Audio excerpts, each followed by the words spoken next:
Coming back now for the final section of Chapter 3, measures of relative standing in box plots. Some textbooks refer to relative standing as measures of position, because what it's really doing is it's describing where that data point falls within its own population, within its own data set. So the key concepts here, measures of relative standing, we're going to talk about z-scores and box plots as a way of displaying the whole distribution. Percentiles and quartiles are similar to z-scores in how giving us a position within a population. And what it does is it relates the data value back to within its own population. So we're comparing it to all the other data values in that data set. By doing that, it can enable us to compare across data sets from one population to another. So we'll start out with the z-score. A z-score is a measure of how many standard deviations a data point is away from the mean. If we're dealing with a sample, of course, we use a sample mean and a sample standard deviation. The z-score is just the data value that we're working with minus the mean, and then that difference divided by the standard deviation. If we're working with a population, of course, it's just that we're using the population mean and population standard deviation. Round off, z-scores are always rounded to 2 decimal places, or to the nearest hundredth. So some properties of z-scores. Z-scores tell you whether the data point is above or below the mean. Negative would be below the mean, positive would be above the mean, greater than the mean. And it tells us how many standard deviations you are away from the mean. So because of that, there are no units. The unit is a number of standard deviations. So the unit is not related to the units of the original data at all. We consider a number to be significantly low if it is less than -2 for a z-score. In other words, it's more than 2 standard deviations less than the mean. And significantly high if it is more than 2 standard deviations above the mean. In other words, as a z-score bigger than a +2. Now that's significantly high and significantly low. That's not necessarily outliers. This textbook talks about the significantly high and significantly low more than it does about outliers.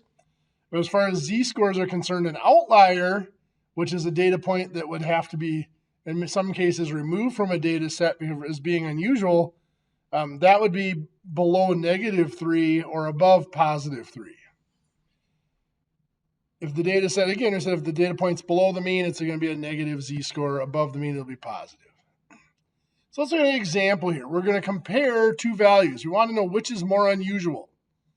So the first, we're looking at an adult with a body temperature of 99 degrees Fahrenheit, where a sample of 106 adults has given a mean of 98.2 degrees Fahrenheit and a standard deviation of 0.62. Recent statistics and studies have shown, by the way, that the average body temperature of a human is not 98.6. It's actually now closer to 98.2 degrees. So that is average human body temperature. 99 is 0.8 degrees above average, above mean, I should say. That might be, is that significant compared to the next example here? So we have a quarter that weighs 5.7790 grams compared to a sample of 40 quarters that have a mean of 5.63930 grams and a standard deviation of 0.06194. So here, this quarter is only about 0.14 grams heavier than the mean, where our temperature was a full 0.8 degrees above the mean.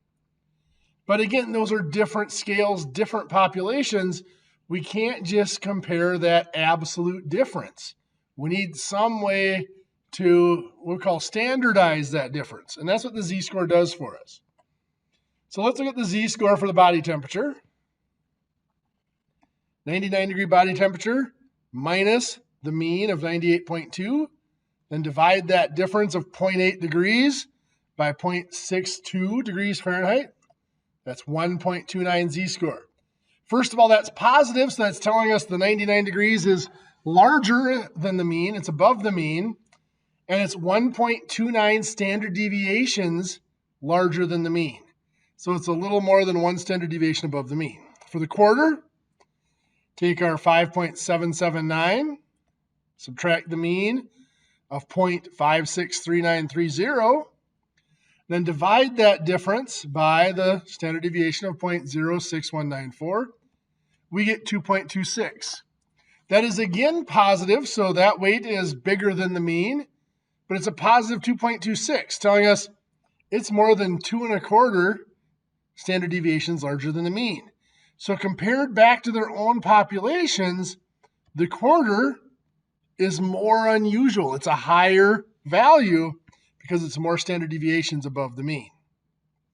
That's all they're explaining here, is the human body temperature of 1.29 standard deviations above the mean is not as significant, not as unusual as the quarter of 2.26 standard deviations above the mean.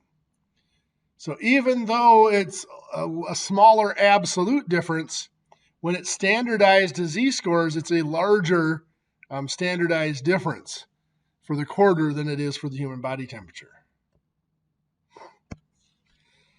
So as we talk about z-scores, we mentioned with the empirical rule a little bit, we mentioned before. Let's do a graphic here for z-scores. A z-score that is -2 or lower than -2, I should say, is a significantly low value. A z-score that is higher than +2 is a significantly high value. In between there is considered not significant. So those are what we would consider to be normal values for that data. So an example, an earthquake. So if we have an earthquake that has a magnitude of 4.01 on the Richter scale, where we've considered 600 earthquakes, each of them having to have a magnitude of at least 1.0 or higher to be measured. Those 600 earthquakes have a mean of 2.572 and a standard deviation of 0.651. Is this significantly high? Well, we're going to find the z-score. So the z-score, 4.01 minus that mean of 2.572, divided by the standard deviation of 0.651, gives us a z-score of 2.21. Now remember, we said if it's more than +2, it's significantly high. This is more than +2, so it is a significantly high earthquake. So that is a pretty large earthquake is what we're saying. When we say significantly high, let's just go back up to this little picture for a second. If you think back to the empirical rule said that 95% of the data should be within 2 standard deviations of the mean. So that means there's 5% outside of that range, and it's symmetrical. So it's split evenly to 2.5% on each end. So that earthquake of 4.01 being significantly high, what we're saying is less than 2.5% of earthquakes are larger than that. So that's what we're saying significant. That's what we're saying is it's a very small chance of being bigger, or if it's significantly small chance of being smaller than that value. Percentiles are similar to z-scores.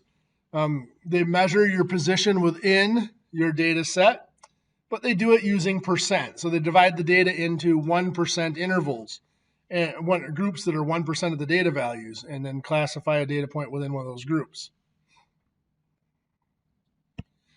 So there's 2 different processes we need to look at for percents. First is finding the percentile of a given data value. And when we're doing that, we count up, first of all, total number of data values. Remember that's little n is our total number of data values. And we count up the number of data values less than the value we're looking at. Now, I should note your percentiles, there is no widely accepted method for calculating percentiles. So different textbooks might have a slightly different formula for percentiles. If you calculate a percentile in Excel, it uses an algorithm that's slightly different than this. So you might get slightly different answers for a percentile depending on which method you use or what technology you're using. Some textbooks, this textbook only considers numbers that are less than the value we're looking at. Some textbooks also would consider numbers that are equal to that value and put them in as half weights. So this one is just using the values that are smaller. So if I give you a data set that looks like this, so this data set is a set of 33 wait times, no, 50, sorry. It's a set of 50 wait times for people waiting in line to get on the ride Space Mountain at Disney World. Now, one thing that's already been done here is the data points have been arranged from smallest to largest. Normally, working with percentiles or a lot of our other data analysis, that would be the first step, is to get them arranged in that order. If I want to find the percentile of 45 minutes, I go in my list, I count 45 is right here.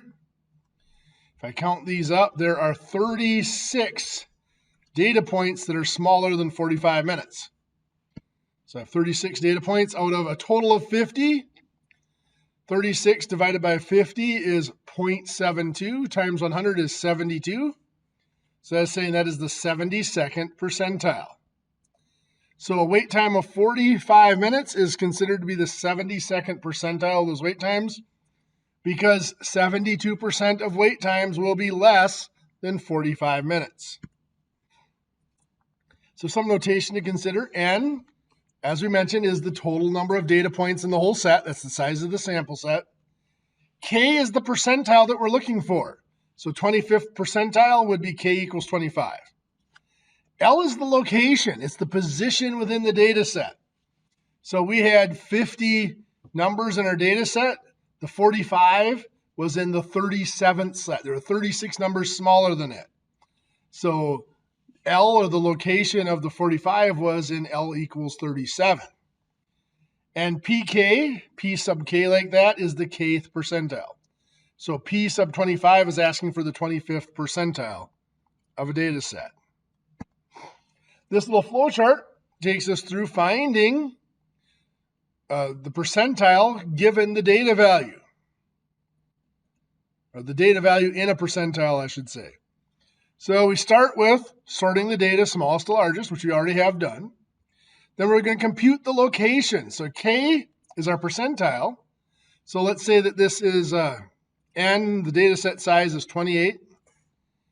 If K is, let's say it's the 75th percentile.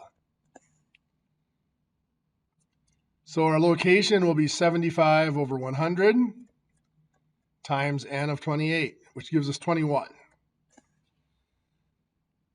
If this is a whole number, this is telling us here that it's between that one and the next. So our 75th percentile would be between the 21st and 22nd number in our list of 28 numbers. If I'm looking for the 65th percentile, so K equals the 65th percentile, it'll be 65 over 100 times 28 is N. That's going to give us, let my calculator come up here. So 65 divided by 100 times 28 gives 18.2. Well, that's a decimal, so that's telling us that we round up to the next number. It's the 19th number in the list that would be the 65th percentile. So here's our data set again. They want us to find the position and the number value that is the 25th percentile. So 25 over 100 times 50 is 12.5. Now, once again, that's a decimal, so we're going to round it up. It's going to be the 13th number in the list that we're going to be looking for. So we go to our data set. 1, 2, 3, 4, 5, 6, 7, 8, 9, 10, 11, 12, 13. That 13th number in the list is a 25. So in this data set, the 25th percentile is the value 25. Quartiles. Now, quartiles are very strongly related to percentiles. Quartiles divide the data set into 4 equal pieces, where the percentiles divided the data set into 100 equal pieces. The first quartile, sometimes referred to as the lower quartile, is just the 25th percentile. It separates the bottom 25% of the data. Now the second quartile, which is really just the median, most textbooks don't even refer to it as the second quartile. They just call it the median. And if you were paying attention when we calculated the position of the median, it is just the 50th percentile. So the second quartile is the same as the median, which is the same as the 50th percentile. The third quartile, sometimes called the upper quartile, is just P75, or the 75th percentile. It separates off the top 25% of the data. Now, when I say that the quartiles divide the data into 4 equal pieces, I'm not saying dividing the range into 4 equal pieces. They're dividing the number of data points into 4 equal sets. From the quartiles, some statistics we calculate. The most common one is the interquartile range, which is just the third quartile minus the first quartile. This is one I don't see very often, other than outside of the box plot, is the semi-interquartile range, which is that difference, the interquartile range divided by 2. The mid-quartile is add the Q3 and Q1 and then divide by 2. Find the mean of the third and the first quartile. If we have a symmetrical data,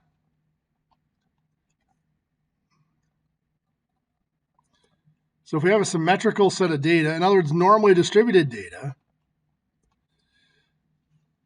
this mid-quartile should equal the median. If it doesn't equal the median, that means our data is skewed slightly. Then we have the 1090 range. This is the 90th percentile minus the 10th percentile.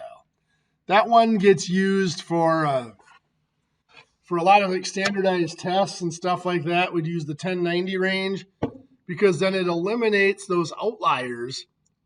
So instead of using just the actual range, we use the 1090 range because it's more resistant to those extreme values or outliers.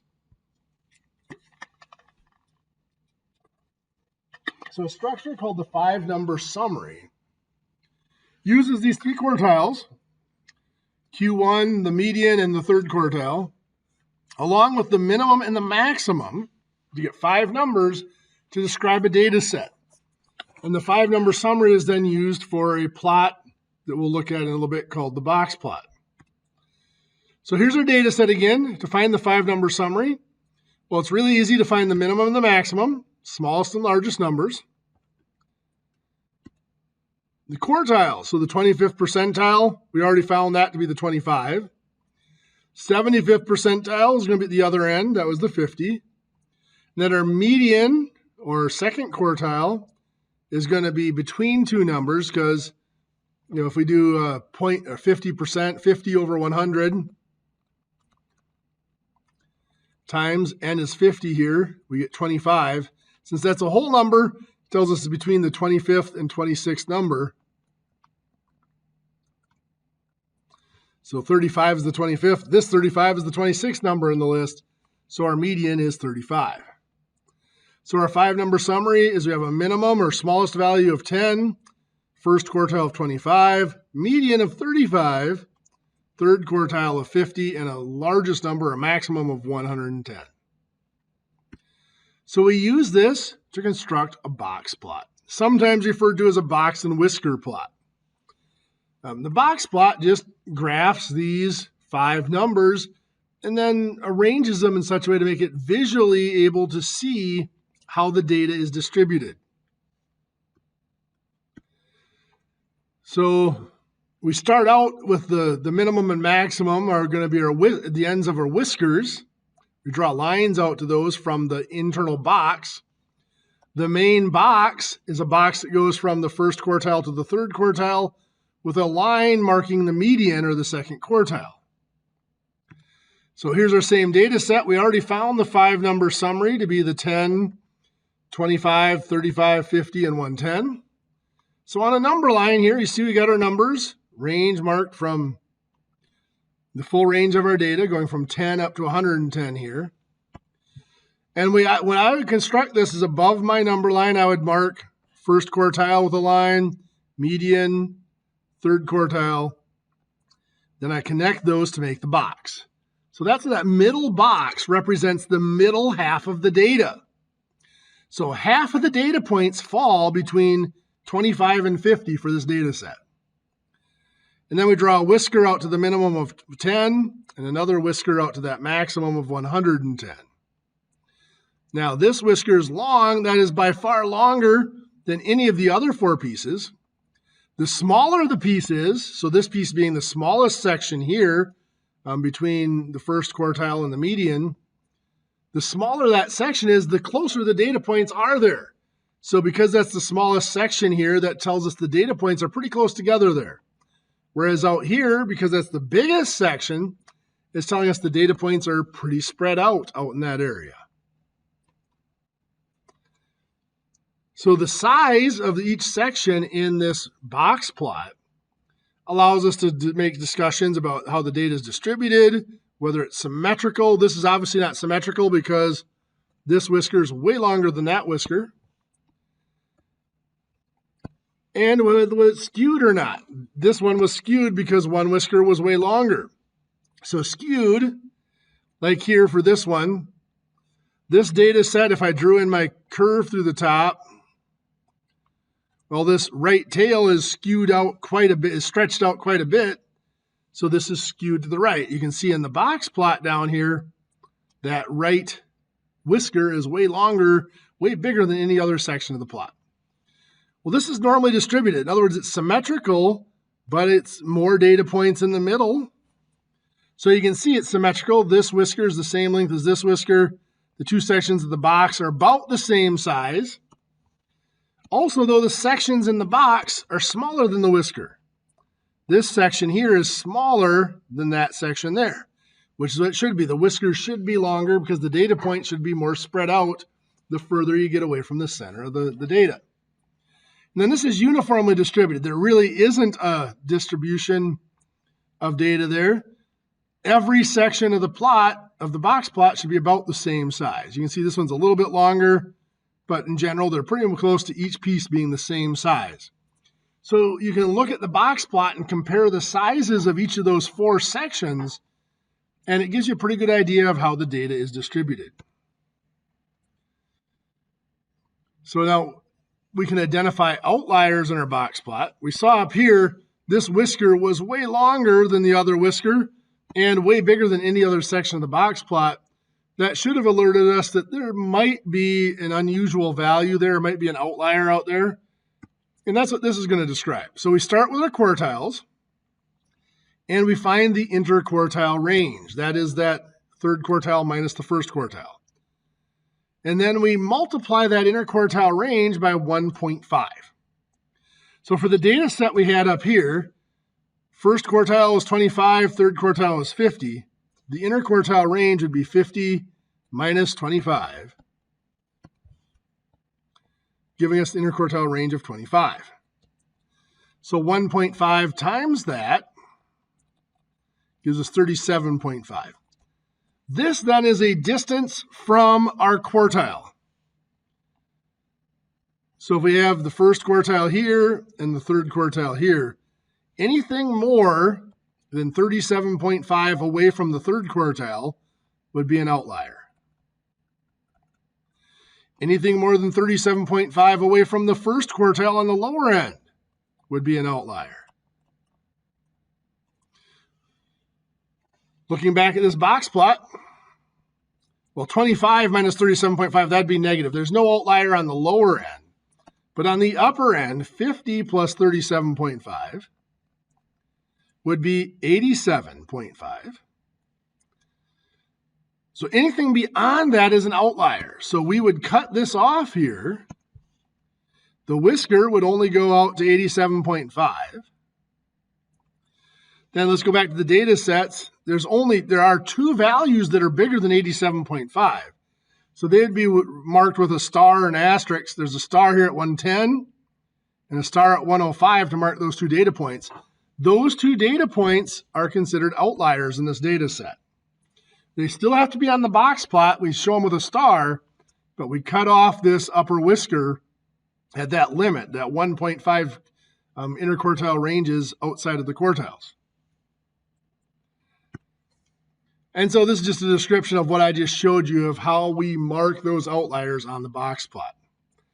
And that is a summary of our basic measures of position that allow us to compare data points back to their own population, and sometimes use that to compare with data points from other populations. Other times just to analyze the shape and distribution of a data set. That concludes everything for Unit 3 here. We'll see you next week for Unit 4.